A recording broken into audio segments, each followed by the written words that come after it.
तो फतेहाबाद के जो नागरिकों को जो है इस मामले में कोई जवाब नहीं है कि वो बहुत बड़े समाजसेवी हैं और बहुत बड़े धार्मिक प्रवृत्ति हैं।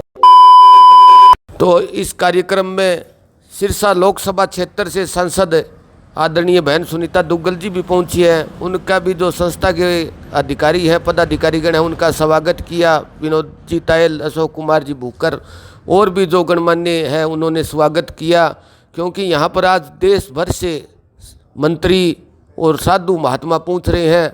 विचार गोष्ठी रखी गई, आज अंतिम दिन है समापन कार्य।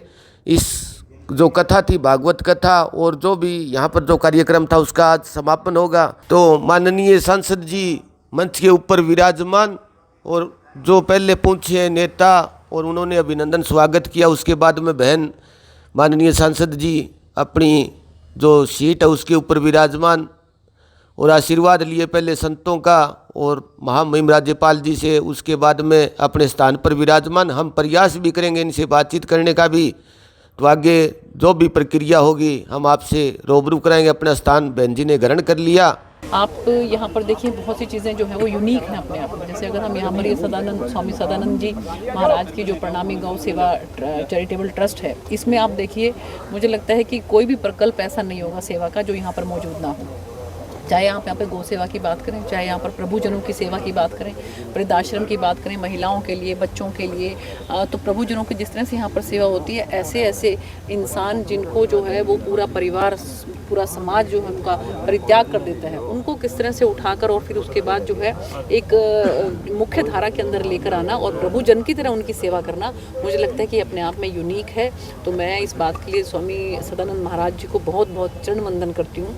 और इसके साथ रक्तदान शिविर की हम बात करें, जो है वो मेडिकल कैंप्स लगाने की बात करें, आँखों के ऑपरेशन की बात करें, तो कौन सा ऐसा समाज का जो है प्रकल्प नहीं है कि जो यहाँ पर इस जो चैरिटेबल ट्रस्ट है इसमें नहीं होता है। तो मुझे बड़ा सौभाग्य है इस बात का कि मुझे भी मौका मिला यहाँ पर आने का। और सभी जितने भी हमारे संत महर्षि यहाँ पर उपस्थित हुए थे, स्वामी ज्ञानानंद जी महाराज हैं, हमारे RSS के आदरणीय इंद्रेश जी हैं, तो उन सब के सानिध्य में मुझे भी यहाँ पर जो है आकर इसका सौभाग्य प्राप्त हुआ। आप देखिए कि शिवपुरी भी जो फतेहाबाद की है, मुझे लगता है कि शायद पूरे हिंदुस्तान की सबसे जो है वो साफ़ सुथरी और सुंदर शिवपुरी होगी।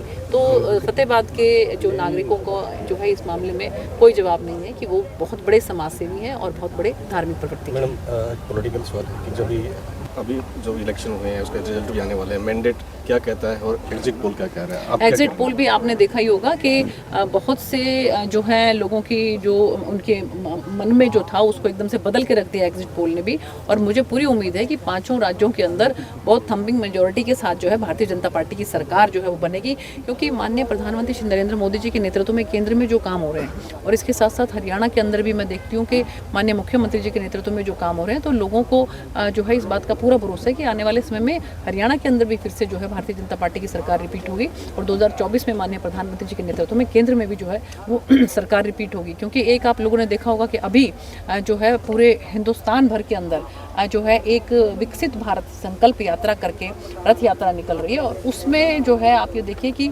जो भी सरकार की योजनाएं हैं उसमें LED के माध्यम से उनको दिखाया जा रहा है। इसके साथ साथ जिनको उनका लाभ मिला है बहुत बढ़िया, जिनको लाभ नहीं मिला है तो उसमें लाभ मिल सके उसके अंदर उसमें कंप्यूटर है, नोडल ऑफिसर भी होंगे।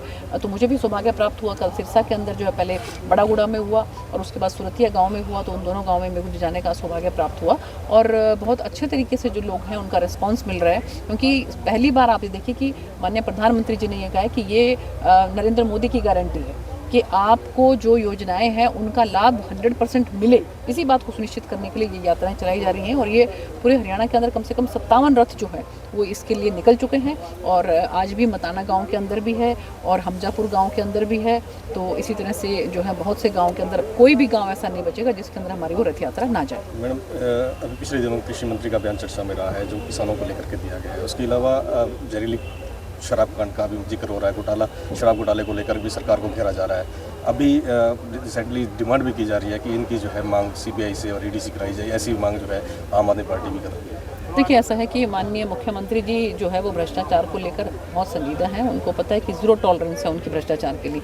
इसलिए जहाँ कहीं पर भी कोई इस तरह का मामला आएगा तो मुझे पूरी उम्मीद है कि वो बहुत जो है अच्छी तरीके से जो है इनकी जांच करवाएंगे और उसके बाद जो भी इसके अंदर अपराधी पाए जाएंगे, जो भी दोषी पाए जाएंगे, उनको सख्त से सख्त कार्रवाई की जाएगी।